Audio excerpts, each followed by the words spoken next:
Plusieurs rapports publiés la semaine dernière indiquent que l'écart entre les plus riches et les plus pauvres en Chine continue de se creuser. Selon les observateurs, cette différence est telle qu'elle pourrait rapidement déclencher de nouveaux problèmes sociaux et renforcer les mouvements de contestation.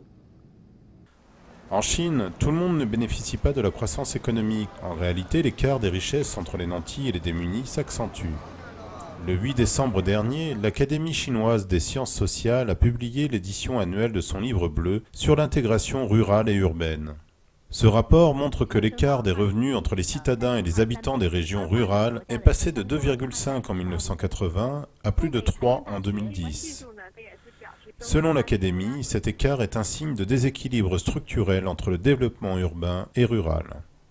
Le journal Shanghai Daily cite un rapport d'études de la presse scientifique indiquant qu'en 2009, 10% des plus grandes fortunes urbaines gagnaient près de 9 fois plus que 10% des plus pauvres.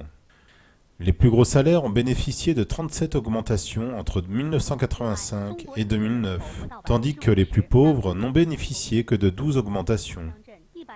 Selon l'économiste Duan Shaoyi, cet écart croissant résulte de l'économie de marché chinois à moitié réalisée.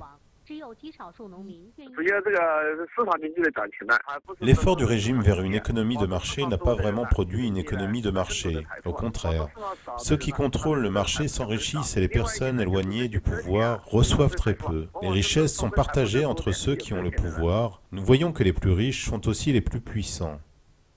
Le régime chinois a encouragé une croissance rapide depuis son ouverture au marché il y a 20 ans. Le livre bleu avertit que de nombreuses administrations locales ont fixé des objectifs irréalistes d'urbanisation et que l'augmentation des richesses pourrait déclencher une série de problèmes sociaux et économiques.